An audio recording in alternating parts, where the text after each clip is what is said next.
logic in what you are saying. So his third principle is so important. And that's the one I'm going to work with you guys the most, so that you really learn how to do research. You learn how to really make sure that when you get up here, you're telling us the truth. You're telling us facts.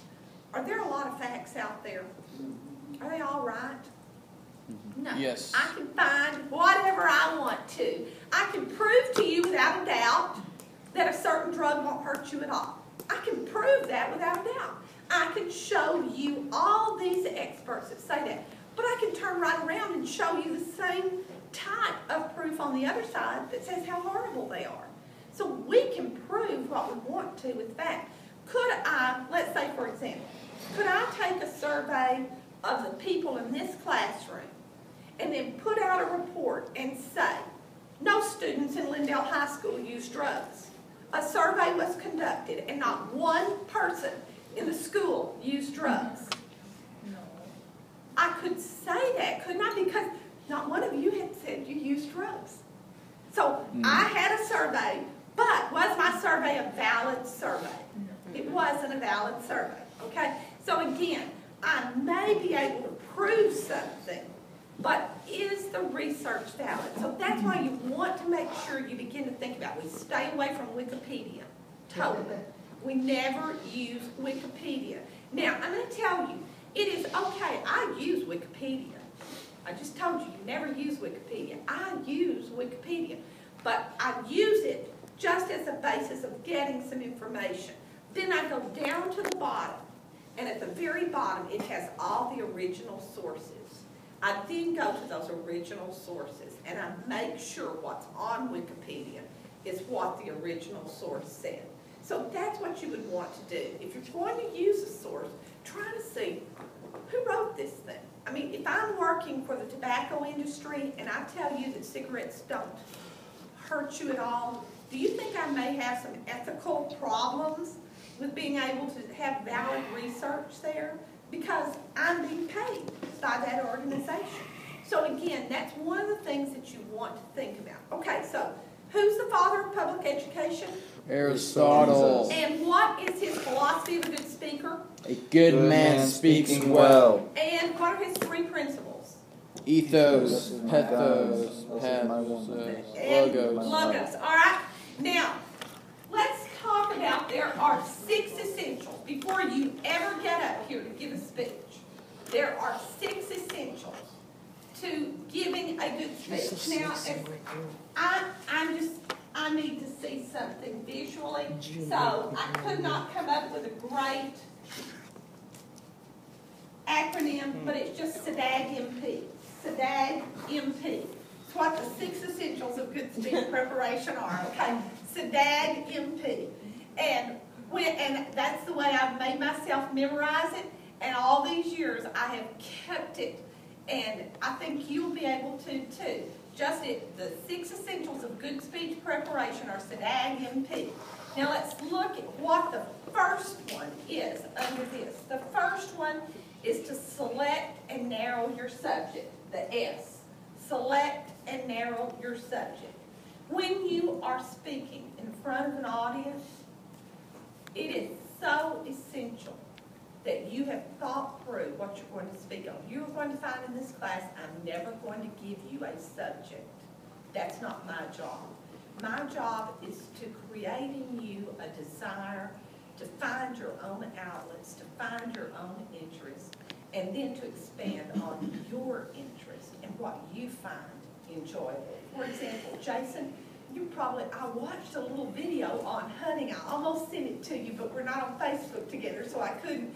But it was so great on these guys hunting this huge moose, and it was just an amazing video, and I thought about you as I was watching it and how excited they were and the way they talked about it. That's a love of yours. You've already shared that with us. So when we look at something like that, that might be something you would really want to talk to us about because it is a love. You should never, how many of you have had to give a book report on a book you hated? Was it miserable? I mean, that's miserable. Why would you get up to speak to someone as a teacher? I cannot imagine, and I love some of you when you talked about teachers, in your greatest fears, I loved how you said a teacher that really loved their subject. I don't know if you've had teachers that don't love their subject. I cannot imagine spending my whole life doing this if I didn't love it. I just cannot imagine. I can't imagine getting up and giving a speech on something I wasn't interested in. And that's the first thing you guys must consider. You must be interested. So you're going to see that there are 4 things to consider. First thing, how many of you have heard your speaker, your pastor, say, now my last point is, or the last thing I want to say is, and then 15 minutes later, that person is still talking. It is terrible. You must cover your speech in the time allotted. If you've been given 30 minutes, 30 minutes.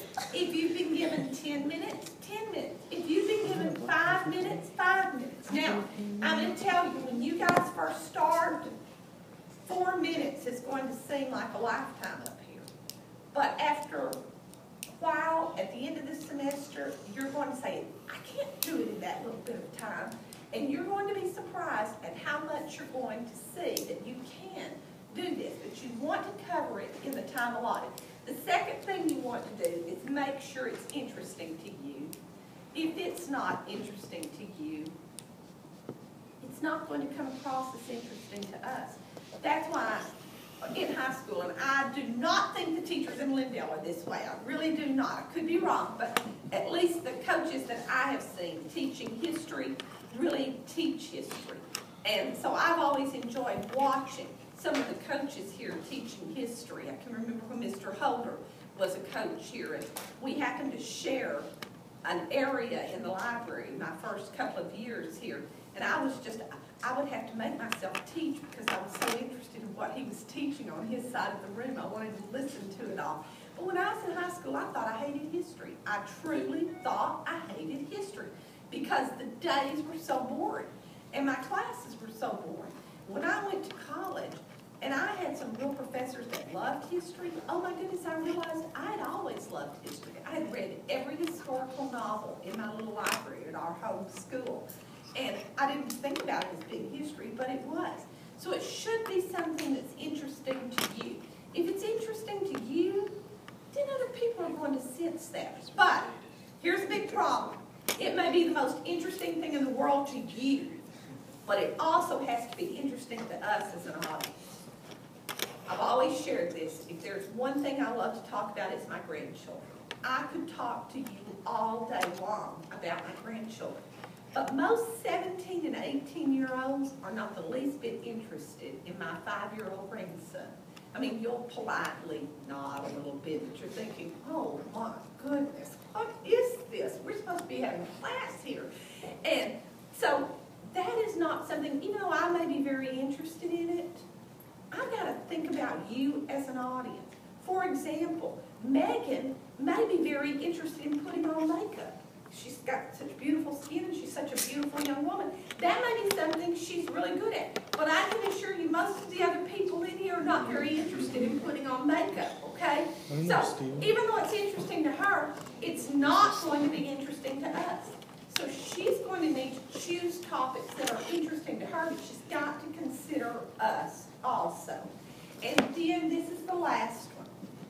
It should not be above or below our intellectual capabilities. Should not be above or below our intellectual capabilities. Nicole, honey, did you get that down? Did you? You did? Oh, I'm so proud of you. Good for you, honey. That is just great. 1, 2, 3, 4. Oh, good. Is that insulting? I mean, really, is that insulting? No one wants to be talked down to, and she's like, what is wrong with this woman? Yeah. You want to be talked down to. No one wants to be talked down to. And yet sometimes that's what we do. We want to let people know how smart we are, what kind of big words we can use, that we're so much better than they are. We want to throw out all our credentials and all the things we know. But I'm going to tell you what, the most intelligent people can speak to anyone, and they will be able to understand what they're saying. That's a true sign of intelligence. Let me share with you I've been teaching at the college level for a long time. And when I was in Terrell, I taught a night course. Most of the men and women that took my course at that time were not college student age. They weren't 18 or 19. You taught Jamie Foxx, didn't you? I did. You taught Jamie Foxx? I did. How long ago was that? Oh goodness, let's see, I've been here 23 years, probably 30 years ago. Yeah. What school was that at? In Terrell, yes. And he was, the thing I loved about him, I honestly, of course his name wasn't Jamie Foxx, his name was Eric Bishop. And Eric was quarterback of our football team, and everybody loved Eric, but he always helped me. Every time he could play and sing beautifully, he could play the piano. And every time I had any kind of fundraiser for my gifted program, Eric would come in and play for it. And I always told him he was the next Lionel Richie. And I thought, when he got his Academy Award, I thought, that is so neat. But I'll share one other story about Jamie. I'm totally off my subject now.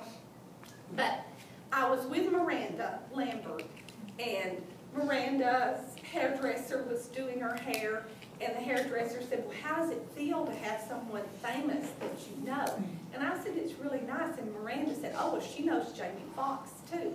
And I said, well, he wouldn't remember me from Adam. You know, that's been so long ago. And so she said, well, we're friends. And she texted him to ask him if he remembers Miss Caldwell. And I'm thinking, oh, this is so embarrassing. He's going to say, who? And anyway, he texted back and said, of course I remember Miss Caldwell. Who could forget Miss Caldwell? No, that could be bad or good. But anyway, he could remember me.